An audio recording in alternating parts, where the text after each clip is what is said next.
Alright, so exactly similar positions as the game 1.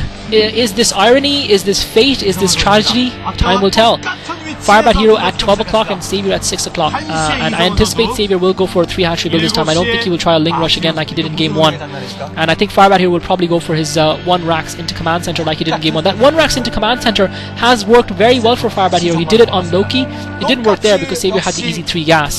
And if he can stop Savior, if Savior can keep him pressurized and get a 3rd gas early, that's going to help Savior a lot. But, excuse me, sorry. I have to take a sip of water, my throat is just parched. And the clock has come up as well, in case anyone was wondering. And it's at 44 seconds right now, 45. And I'll give you a shout again when it's at 1 minute, for those who are asking.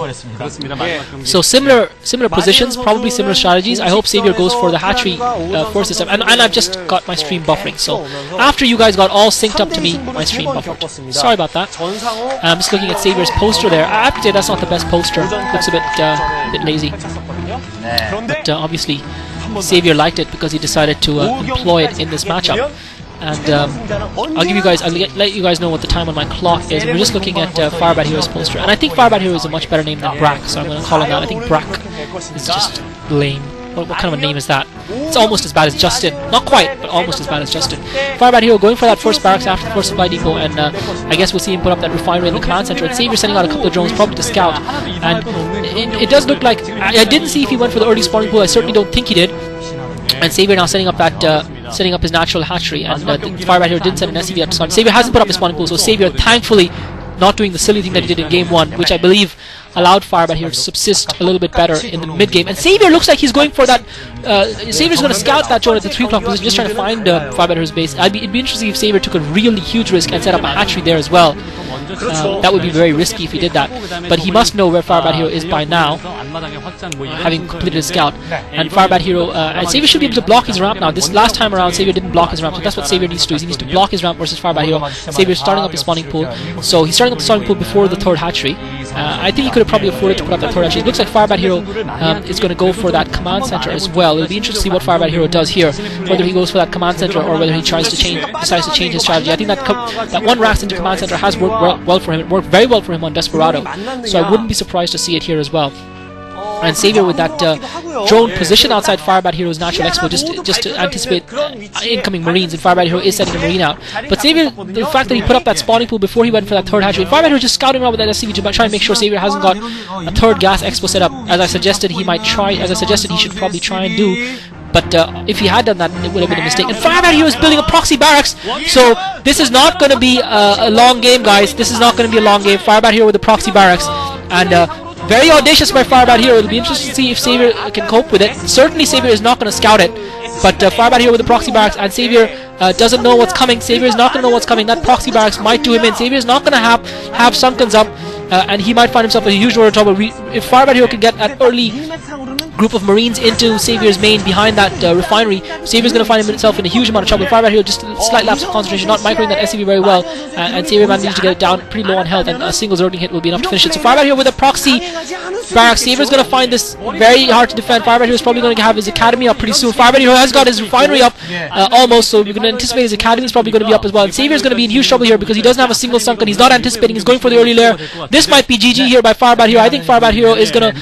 I know I have a bad habit of calling the game early, but I have a strong fear. I have a strong feeling. FirebatHero going for a 2nd proxy barracks. Savior is going to be in huge trouble here. He has no scout information. He does not know what FirebatHero is doing. FirebatHero is not fast expanding, and there's no way Savior knows that. FirebatHero did fast expand the first game, and Savior anticipated that and is expecting FirebatHero to do the same. Savior is going to be in a world of trouble. He's not going to have any defense prepared for this in time, and you've got to feel that FirebatHero is going to take this game. His academy is almost up. The moment that academy is up, you're going to see a medic and marine force in no time from FirebatHero, and Savior has no clue that this is coming his way. He has no clue. He has got no sunkens, and he has no clue. And Savior just trying to scout around the map, trying to see if FirebatHero's setting up an expansion somewhere, but he's not going to see that in time, unfortunately for him. And you've got to give FirebatHero the decisive advantage here with that audacious move, and that's very risky by FirebatHero, but it looks like it's going to pay off for him. FirebatHero now finally ready to go. Savior doesn't have anything. FirebatHero going in with the Marines. Savior doesn't have anything. Savior's going to try and set up a few Sunkens now. Savior's just turning up a single Sunken, and Savior's going to be in a huge amount of trouble. Savior producing a good amount of Zerglings, though. FirebatHero's going to have medics coming. FirebatHero might be better off waiting for his men. FirebatHero's got medics coming from the south as well. That proxy barracks is going to allow that medic no time at all to come in. And Saviour's spotted that medic now, so Savior in huge trouble. Savior's in huge trouble here. I don't know what he's going to be able to do to hold his. FirebatHero with firebats as well. This is going to be GG. Savior is not going to be able to defend this. Savior trying to go around that medic and regroup. FirebatHero doesn't have stims yet. Saviour's Zerglings die. FirebatHero's reinforcements pour through. This is going to be GG. Savior's forces are going to get wiped out. Savior loses all the drones in his expo. He's going to be so far behind. This is GG. FirebatHero wins the matchup. Horrible result for Savior. Brilliant play by FirebatHero though, and you've got to feel bad for Savior, and you've got to say Savior didn't do anything wrong. It was just absolutely brilliant play by FirebatHero. Savior just trying to save his drones, keep them alive, but FirebatHero is just going to wipe out his base before that Sunken even gets up. FirebatHero pumping firebats, and FirebatHero winning with firebats versus Savior. Savior loses. GG. GG. That was a quick game, and unfortunate for Savior. Savior goes out of the MSL, and I'm going to be, I could blame Monty Hall, I could blame anything, but you've got to give credit to FirebatHero. Brilliant play by him. He took the risk, it paid off. He tried to cheese in Monty Hall, didn't pay off. Savior unfortunately did not anticipate that all, and FirebatHero, oh my god, that's just lame. He shouldn't be running around like that around Savior, but I guess he's got his right to celebrate. He's deserved victory. He goes through, and he's going to be difficult to stop. I'm going to be excited to see who's going to be able to come up against him and try and stop him in this tournament. Certainly Gorush has been looking in fine form versus Terran players, and it'll be good to see Gorush versus FirebatHero. You've got to feel bad for Savior, but FirebatHero with the deserved win, and Savior didn't really do anything wrong. He was just out popped there. FirebatHero going for that risky rush, and it paid off for him.